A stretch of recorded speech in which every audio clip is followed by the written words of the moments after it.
जो हम आज सेशन लेकर आए हैं। ये है क्या, देखिए आपके पास इसमें यूपी, यदि यूपी पुलिस की आप तैयारी कर रहे हैं तो यूपी पुलिस की तैयारी में आपके पास सिलेबस में क्या क्या चीजें हैं इस पर थोड़ा बात करेंगे। इसमें आनी है सामान्य ज्ञान, कितने नंबर की, 38 नंबर की। आपके पास सामान्य हिंदी कितने नंबर की, 37 नंबर की। आपके पास संख्यात्मक और मानसिक क्षमता, संख्यात्मक और मानसिक क्षमता क्या है, यानी इसमें संख्यात्मक क्षमता भी शामिल है और मानसिक क्षमता भी शामिल है। संख्यात्मक कहलाती है मैथ और मानसिक क्षमता कहलाती है मेंटल एबिलिटी। क्या कहलाती है, मेंटल एबिलिटी, मतलब हमारे दिमाग की कितनी क्षमता, कुल मिलाकर रीजनिंग ऐसा कह सकते हैं।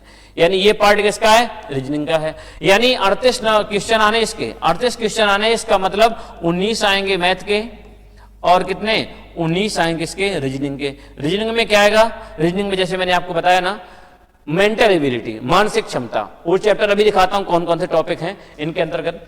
हमारे पास चौथा पार्ट है इसका, मानसिक अभिरुचि, बुद्धि लब्धि एवं तार्किक क्षमता। मानसिक अभिरुचि, मेंटल एप्टीट्यूड।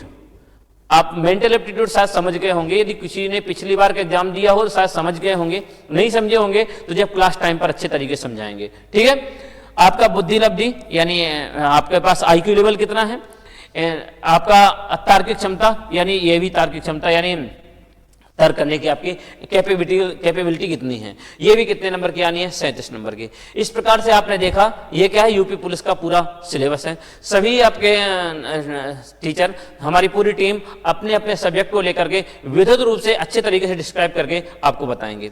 चलिए तो हम बात करते हैं अपने सब्जेक्ट किसकी, मैथ की। ये सामने मेरे ख्याल से मैथ का टॉपिक खुल गया होगा, इसमें देखेंगे। ये देखिए मैथ में क्या क्या चीजें आनी हैं, आज मैं सिलेबस पर अपने चर्चा करूंगा विद्युत रूप से। उम्मीद करते हैं शायद आपको चीजें दिख रही होंगी, उम्मीद करते हैं आपको दिख रही होंगी चीजें, दिख रही। चलिए हाँ, तो आपको मैथ में कौन कौन से टॉपिक आने हैं, तो मैथ में देख लीजिए आप। अर्थमेटिक में सबसे पहले कौन कौन सा टॉपिक है, संख्या पद्धति, सरलीकरण, दशमलव भिन्न, HCF LCM, LCM HCF, ratio proportion, percentage, profit loss, discount, simple interest, compound interest, partnership, average, time and work, time and distance, सारणी और ग्राफ यानी DI जिसे कहते हैं, सारणी और ग्राफ, मेंसुरेशन यानी 2D और 3D, अंकगणितीय संगणनाएं, मैथमेटिकल रिएक्शंस। अब विविध, विविध में आपके पास मैं ऐसा कह सकता हूं कि नॉर्मल चीजें जैसे कि अंकगणित से संबंधित ये विविध में आती हैं। यानी ऐसा कह दूं मैं आपसे, यदि मैं पूरे सिलेबस पर बात करूं तो सिलेबस में अर्थमेटिक पूरी आनी है। क्या आनी है, अर्थमेटिक यानी कंप्लीट अर्थमेटिक है, ध्यान दीजिएगा। अर्थमेटिक यानी पूरी है, कंप्लीट अर्थमेटिक। अर्थमेटिक में कोई भी टॉपिक छूटा नहीं है, ये ध्यान दीजिएगा, कंप्लीट अर्थमेटिक है। अगर मैं बात करूं अर्थमेटिक के बाद यदि बात करूं मैं किसकी, एडवांस की, तो एडवांस में आपके पास कौन कौन से टॉपिक हैं उनकी भी थोड़ा चर्चा कर लेते हैं।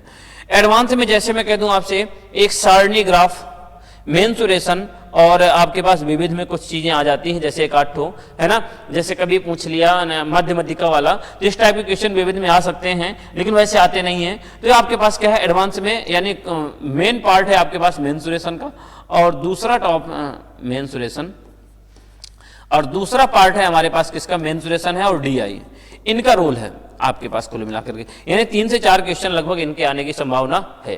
तो आपने देखा कि आप यदि यूपी पुलिस की तैयारी करना चाह रहे हैं तो अर्थमेटिक उसमें क्या है, पूरी कंप्लीट अर्थमेटिक है। अर्थमेटिक में कोई भी टॉपिक नहीं छूटा हुआ है।